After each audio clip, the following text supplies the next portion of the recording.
Hi everybody. Um, Thanks for coming back,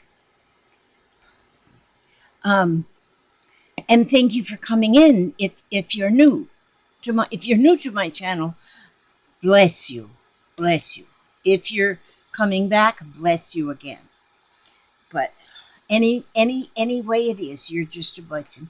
But I am so excited. I well, for one thing, as you know, I've been trying to learn the right way of doing some of these embroidery stitches. And so I was sent a book that shows the correct way of making some stitches. This here was sent to me, this here book, Judith Baker Montano. And I love the book. Oh my word, because it gives me all kind of ideas to learn to make stitches the correct way. And so using this book, I've been practicing stitches. This is the wheat ear stitch. This is a straight feather stitch. This one I did is a braid stitch, which is really pretty. I really like that. But you know, then when I did this wheat ear stitch, then I went over here and I did this, really doing the same way, but I made my little strings, my side spokes a little longer and stuff. And I kind of like doing that. But then I thought, but that's not the right way of doing things. And so I don't know if I should really do that. Okay, well, because I like this book so much that was sent to me, I went looking over there to the Amazon. I shouldn't be turned loose in Amazon, I'm telling you. And she has another book, Freeform Embroidery, the same lady, Judith Baker Montano. But then when I look in the back of the book, she's actually got a lot of books that she's done. I love books. I just love books. But this book is Freeform Embroidery, transforming traditional stitches into fiber art. I almost fell off my stool when I saw that book. And they let you, they show you there where you can look at just a few pages. And I said, oh, I have to have that book. I shouldn't be squandering my money that way. But I thought, squander away, girl. And so, but if you look at the front cover, just the front cover, look, she has sold over 775,000 books at the printing of this one. When was this one printed? I'm just curious now. That was in 2012, so that was 13 years ago. Now she's probably sold 100 and something thousand of books. But because this lady is amazing. So I got the book today. And so I start flipping through it. But boy, I was so tired today. So I'm looking at the book and I'm about to fall asleep. As you can see, I have my robe on and stuff because I was a baby caretaker this morning because Bianca had to take Arya to the ear, nose, and throat doctor. And because she has so many problems with her tonsils so she went to a specialist today. That's way down in Tampa. And the doctor right to say, oh, those got to come out. And so she's got an appointment now on April the 11th to get her tonsils and adenoids, and then she's also got a deviated septum or something, whatever that is, and that has to be fixed or something. I don't know. They're going to do all that on the 11th. But anyhow, okay, that was just a little update on family. But then, as I'm looking through, look at this. See, that is, in my opinion, That's just a beautiful mess right there. But let me show. This book's got so much in. Well, let me just go down here. This book has just. Here, maybe I can turn it with this remote so that it's not upside down. Is that? No, it's still upside down. Oh, there, now it's right, but it's small. I don't know. You might still not be able to see it. But it has a lot of information on the yarns and on fabrics, and which is very interesting because it describes so many different kind of fabrics, and I didn't really know all them fabrics, so this is very interesting. I'm going to here it explains all the needles. That is good. And color theory, that, okay, this is where I got so excited when I started seeing these images like this right here. And then I said, oh my goodness, it looks like she did that on wool, on dyed wool. That's what that looks like. And these are some of the stitches that I've learned already. And then as I go through and look at these images, they all look like she did them on dyed wool. And I said, you know what? If y'all remember here, it's been already a few months ago, I went to a store that's near me that is got it. It's where people can sell their wares in the store. You can rent just a little 10 by 10 spot or a shelf or whatever and sell your stuff. And they sell antiques and craft supplies and a whole bunch of in crafts that are already made and that kind of thing. Well, there's 3 places in there that sell wool. And that's the reason I went, was to see their wool. And so, but look at this. That is done on a piece of dyed wool, hand dyed wool. Then this one is too. If you can see that, it's all done. I thought you were going for a walk. Well, I had every intention of doing that. Yeah. And I got maybe 20 feet out of the gate. Yeah. And I was freezing to death, so I turned around and come back. Oh, well, you need, if you're going to walk, you need to get you a little sweater or shirt on. And so then here is another one. And again, it looks like dyed wool on it. I haven't read anything, so I don't know if that's wool, but I am sure it is. Well, but if you remember, if you've been around a while, I went to this store, the antique mall or whatever they call it, and I went down there just to look at their wool, and I bought some. I would look at the, oh, it was beautiful. When I saw that wool, and there was a lot of hand-dyed wool, and then I said to myself, see, look at these stitches, how they are on there. These are regular stitches, but they are, expression was put into them. Look at this here. It almost looks like a seaweed with the little fish swimming through it. And every one of these look like they would be good on the ocean floor or something. But just look how beautiful everything is in here. There's so much inspiration. And see here, this almost looks like a fishnet there. But look, I'm looking at the fabric behind. Well, let me show you. I have got, well, this one here was sent to me by a friend recently. But all of this is wool that I bought. I bought this wool that day that I went down to that store. I haven't really used much of it because, you know why? Because it's expensive and I don't want to ruin it. But like this little thing, it's 4 pieces about 7 inches by 8 inches, and that was $6. So I think stuff's expensive. I can't waste it. But then after I seen these pictures in this book, and see, these are pieces of wool that I got. Beautiful. But look at this piece. This is one of the pieces.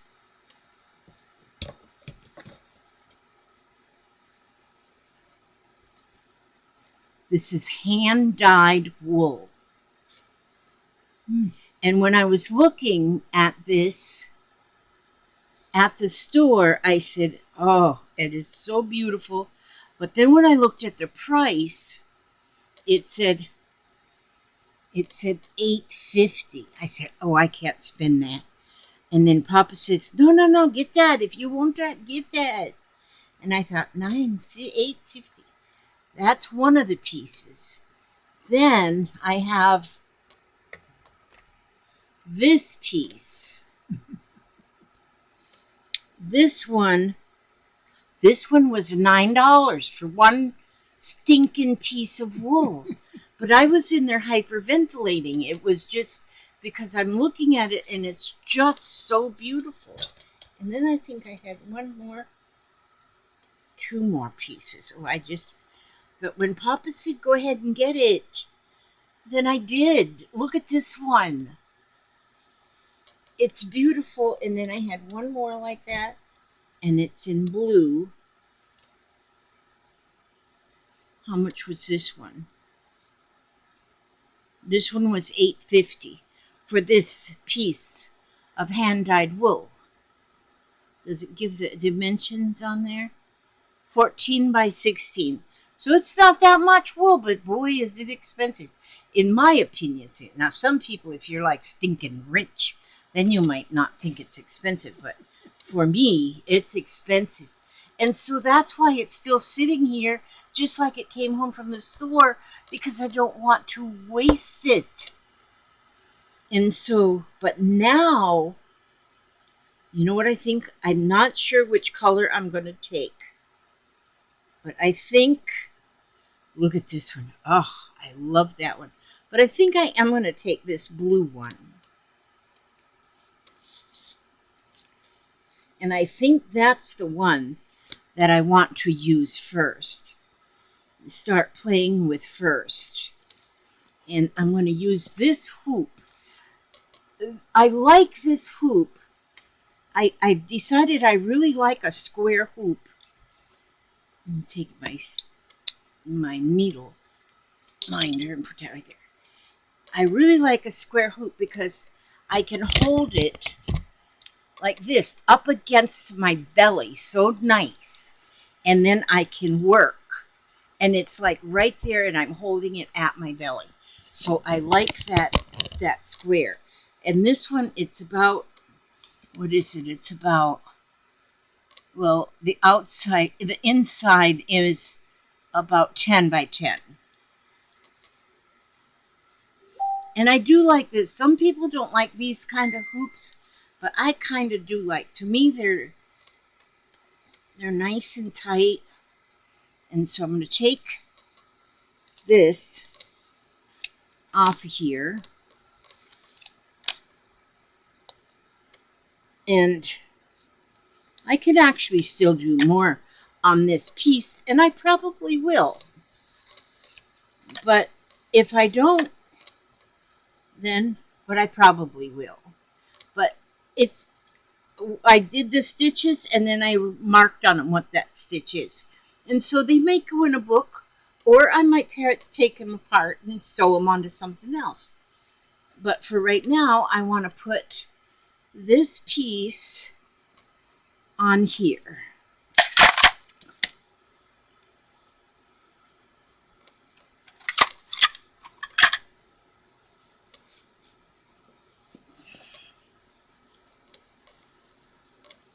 These are tight. When you put this on here, it's tight. And so, I want to get it. Oh, I don't have it very straight, so let me see if I can pull that. There we go, yeah. I want to try to have it straight, so the weave is straight. And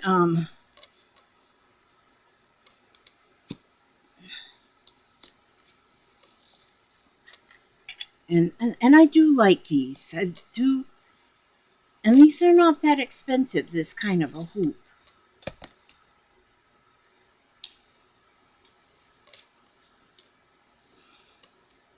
So I guess I can take the tag off now.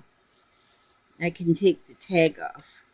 That piece was $8.50. But anyhow, and I'm going to use it, and I'm glad that I'm going to use it. And this is a thin wool. This here was sent to be, whoopsie, whoopsie. This was here, Felt Works. Oh yeah, this is 100% wool too, but this is, see how thick that is? I haven't used any of this yet, but I think now that I see this here book, I believe these are going to be used too. This though, I do not, because it's heavy, I don't think that I'm going to need to put it in a hoop. I'm going to be able to work on this just as it is because of the weight of it, and it's going to be so pretty. And so, let's see here, like this was $6 for 4 pieces. And see, I haven't even taken it out of the wrap because I just didn't want to ruin it. But I'm not going to ruin it. I'm going to start. This is what I'm going to do on this now. It's so pretty and so, but oh, God, I keep hitting the camera. My professional camera. But I'm going to be looking through these images. Like this one here is done with, where did I put that? Oh. Okay. You go ahead and take a jacket with you or something if it's cold. Let me see if I can get it in a little closer. But like this piece, when I was stitching this, it was not using any kind of a pattern or any kind of a correct, nothing was correct in doing this. I was just doing it with whatever I could figure out.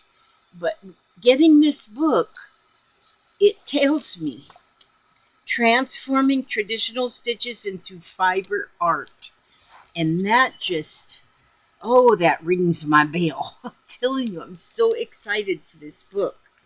So I can take any of the stitches that's in her other book there that I got as a gift, and then I can look at different things and come up with so many different ideas. And you can stitch with any kind of a fiber. So this also reminds me, which I've told you before, about Ariane Zurcher. Yeah, Ariane Zurcher. And she's got another name on her channel, but now I can't think of what it is. But she does art that is just outstanding, and it's a lot like this too. I mean, probably even more. But here's like a ribbon split stitch. So a lot of this is done with ribbon right in through here. And then once you're using different kind of fibers, like now I have wool floss, which is just beautiful. Oh, I have different colors here. This was sent to me too by the same, I think, Miss Mary. But this is all wool. So when you're stitching with this, it'll have a completely different look than if you're using only embroidery floss. And so it's just amazing. And so and the ribbons, I've got a lot of different kinds of ribbons. I've got satin ribbon and silk ribbon, but I got a lot of different colors of ribbon. And so, but this is just like showing so many beautiful, beautiful things. But with that hand dyed wool in the background, it's just perfect. It's just beautiful. And so you don't have to use like Ada cloth or whatever the normal, correct. Anything is correct now. Anything is correct. Back in the day, though, I guess, you used, I don't, Ada cloth, or I don't know all of those different things. But if you're using wool, I can even do my punch embroidery, punching in this, using punch embroidery in this same thing. And I just love it. I just love the, just looking through this book. I have so much inspiration. Here's a Van Dyke stitch. I like that. But here, I guess this is what the Van Dyke stitch will really originally look like. But then look at what here the artist has done with it, is to make it even, I mean, it's just what you can do with each stitch. This is a string of pearl stitch, which I saw that in her other book, and I did try that, but it didn't really come out real good. But then when I look at it here, I see that it doesn't have to be like exactly perfect like this. It needs to be exactly what you want it to look like. But it gives you, you get the idea of how that should go. And look at the color of that piece of wool behind there. And this piece of wool too is, it's got a it's a tight weave, but not so tight that you can't, I mean, it's loose enough that you could, I mean, if I'm punch embroidering on this or anything, look at how beautiful that is though. Once it's all that dyeing is done on there, it's just beautiful. And and whip stitch. Whip stitch. You would think a whip stitch is nothing but a real simple stitch. But when you look in here at some of this here stuff, it's like, wow, what she's done to that whip stitch. Makes it look like little worms crawling out. And this is the wheat ear stitch. Excuse me. And that's what I did with the wheat ear stitch, and I thought I was just doing it wrong, but there it is in the book. And so it's not wrong, it's right. So wherever your stitch goes, your needle goes in and comes out, you're doing it right. Absolutely right. And so there's no wrong, because even when I was first doing that, the last stitch I was doing, that chain braid stitch, I put it in and I got like 3 stitches in, and then I took the scissor and cut it out. I said, nope, that's all wrong. I got to do it again. But nothing's wrong. Nothing is wrong. When you're stitching, it's right. And so, and look at this piece here, combining stitches, creating landscapes and seascapes with fabric, thread, and ribbon is a challenge that I enjoy.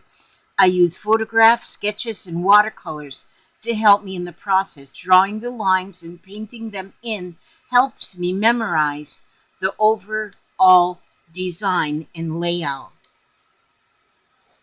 Then there was one thing I seen somewhere in this book too that was, look at all of this. She has done that with, I mean, trees. Look, but there was something that I thought was so awesome in here that I want to try on my,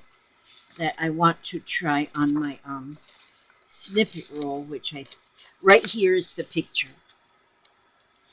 And this, when I saw this picture, I thought how pretty this would be if I take a piece of lace or a different cloth and stitch it onto my snippet roll first and have it that straight across there and put that on my snippet roll first and then start putting something like this where you see it's growing out here, but then it's weeping around and coming over, going over that piece.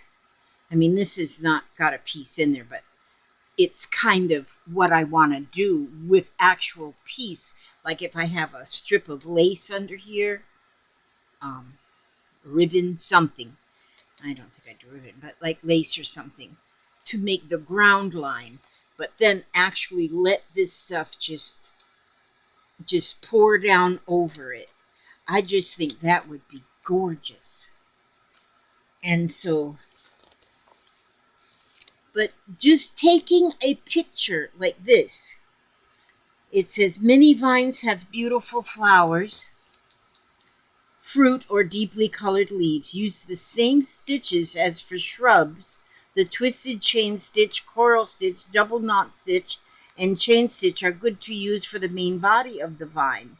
Use the maidenhair stitch, the feather stitch, and the buttonhole stitch for the smaller branches and tendrils. And so then I would go to these ones that she pointed out so I can see how they are done and then use this image to this one would probably be simplest here to start with something like this with the berries and this pretty shape of a leaf right here. This one would be a little bit harder, and then each one with those two. This I think would be simpler. But whatever I come up with would be the way it is done. And look at this is the wisteria. I've always loved wisteria. So pretty that is. And could you imagine doing a whole thing with just this tree across or something like this? And here's just images that she took. And I don't know, this looks like it would be in the like southwestern United States area. And with the mountains and just beautiful. But you can take an image like this and you can see how all these grasses are going in different directions. They're not all headed the same direction. There's different colors. There's greens, there's browns, and they're just going in different directions. This one's got even more colors in it. There's oranges in there. And you can go take an image somewhere, take a picture of something beautiful, and then you can recreate it. Not that you'd want to make it exactly the same, but you can kind of get your inspiration from the colors, just from the colors. Because see here, with the orange and the green and the brown, and it's just beautiful. And these wildflowers, some people want to call them weeds, but there's no such thing as a weed. If it's got a flower on it, it's a flower. It's not a weed. But anyhow, there is so much. There's seagrass. And when you look at seagrass, we have a lot of seagrass along the shores down here, which you're never allowed to pick the seagrass. You got to leave it alone. But it it's so pretty though. And when you see it, like here, if you're looking at this one's going off in this direction, then most of it's going off in one direction, like the wind might be blowing. But then there's one little strand that is going straight up and then going off in the opposite direction. And how pretty that is. It's just with the seagrass. And then this is called a little blue stem, desert grass. But when you see it actually in an image, you can see how pretty this stuff is.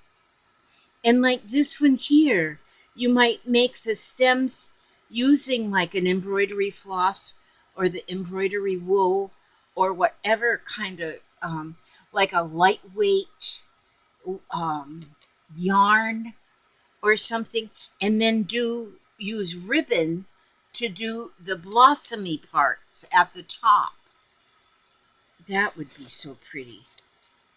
And here's pictures of underwater shapes and corals. And just look at those images and see how they are and get the colors. Look at the colors of how different the colors is. And here are different things. This looks real smooth. And then this coral in here, you can see how it's a whole different texture than this. So here you might do this. Maybe you would do this in like a satin stitch and make it look very smooth. And then over here, then maybe you use, or I'm thinking I would, use a little bit of a wool, like a wool, the wool floss. Because the wool floss is definitely has a really soft, pretty texture. I didn't even know they made this. This was sent to me, you all seen in a Happy Mail that I got a couple days ago. That is so beautiful from Mary Teresa. I think it was Mary Teresa. I think Mary Teresa sent me everything I got in this room now. And here's some beads put on that piece there. So, oh, I'm it's like I think my heart is beating faster than it normally does just looking at this staghorn coral.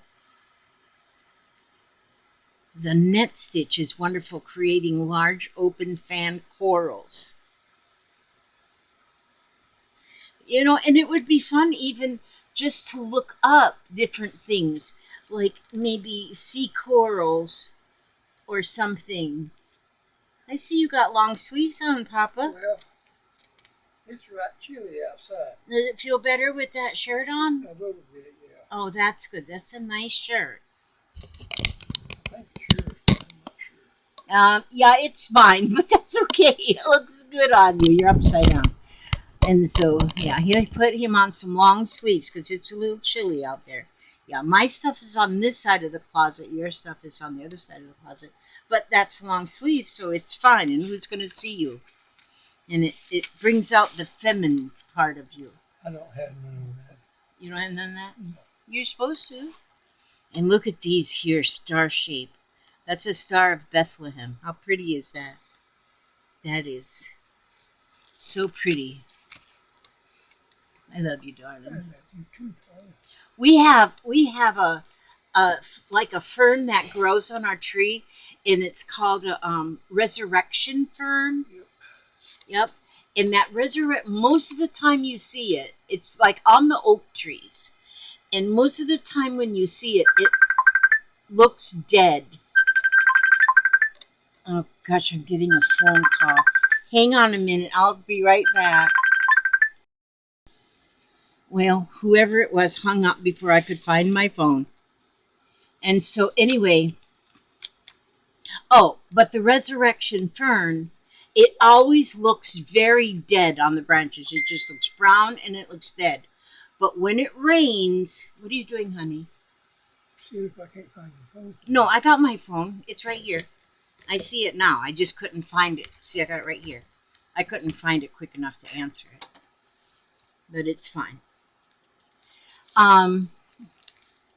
Resurrection phone. Yeah.